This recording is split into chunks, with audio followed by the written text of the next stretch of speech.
साथ अब हमारे पॉलिटिकल एडिटर ब्रिजेश पांडे जुड़ गए हैं। सीधे ब्रिजेश के पास चलते। ब्रिजेश, जिस तरीके की वोटिंग है, जिस तरीके का माहौल है, प्राइम मिनिस्टर ने भी एक लेटर लिखा बिहार के लोगों के लिए।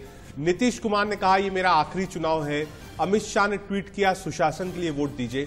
तो क्या कहीं कुछ मामला फंसा हुआ दिख रहा था? क्योंकि जो भीड़ थी वो तेजस्वी के साथ थी। लोग बार बार कह रहे थे कि नीतीश कुमार का जो मामला है इस बार ग्राउंड पे बहुत अच्छा नहीं है। एंटी इनकम्बेंसी नीतीश के खिलाफ है इस चुनाव में।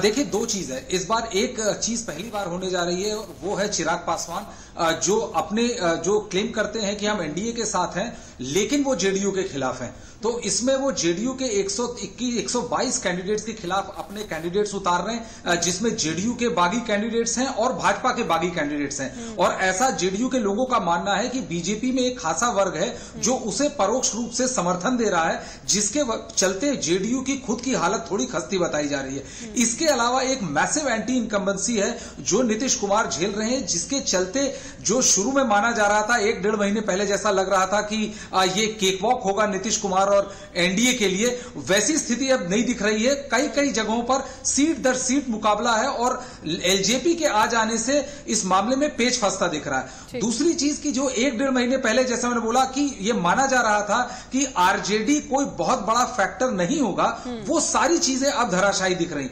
वोट जो भीड़ है वो वोट में परिवर्तित होगी या नहीं होगी, ये देखने को अभी ये कुछ ही दिन में क्लियर हो जाएगा। लेकिन ये साफ है कि तेजस्वी ने इस पूरे चुनाव में एक भी कदम गलत नहीं उठाया। बिल्कुल ब्रजेश, ये बात बिल्कुल सही है आपकी कि तेजस्वी जो है वो यहाँ पर एक राइजिंग फैक्टर के तौर पर देखने को जरूर हमें मिले हैं। उसी के साथ साथ इस तीसरे चरण का अगर हम जिक्र करते हैं ब्रजेश, तो AIMIM जो पार्टी है उसका जिक्र ना करें तो अधूरा रह जाएगा। क्योंकि देखिए 4 जिले ऐसे हैं जहां की कुछ सीटों पर उम्मीदवार MIM ने यहां पर उतारे हैं। उसका असर बहुत देखने को क्या मिल सकता है, क्योंकि मुस्लिम बहुल इलाके बहुत ज्यादा यहां पर हैं। यहां पर चुनौती शायद और ज्यादा कड़ी हो जाएगी नीतीश कुमार के लिए।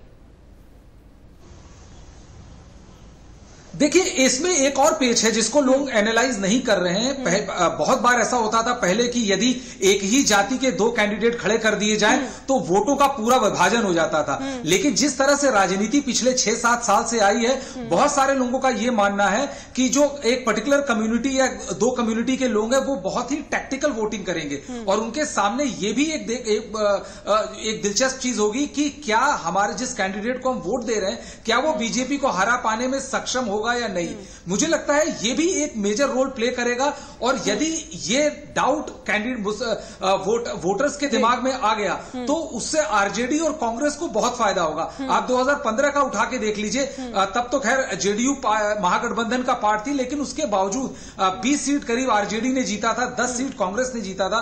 तो ऐसा माना जा रहा है कि इस बार भी उनका परफॉर्मेंस मिथिलांचल और सीमांचल में काफी बढ़िया होगा। चलिए ठीक है, ये बातें आपकी बहुत महत्वपूर्ण ब्रजेश। और उसी के साथ जो वहां के लोग थे, जब उनसे बातचीत यहां पर की गई थी तो उनका तो ये कहना था कि वोट चाहे आरजेडी को यहां पर दे दिया जाए, MIM को दे दिया जाए, साथ मिलकर आगे कुछ वो खिचड़ी ना पका ले। लोगों का ये मानना, यहां पर अलग अलग राय भी देखने को मिल रहे हैं। फिलहाल बहुत बहुत शुक्रिया ब्रजेश, आप हमारे साथ जुड़े इस तमाम जानकारी के साथ। और हम लगातार अपने संवाददाताओं के पास चलेंगे, ग्राउंड भी आपको लेकर चलेंगे, वोटिंग परसेंटेज भी दिखाएंगे, पल पल की खबरें आपको देंगे। और आज शाम 5 बजे से लगातार इंडिया न्यूज का सबसे सटीक एग्जिट पोल सिर्फ और सिर्फ इंडिया न्यूज पर।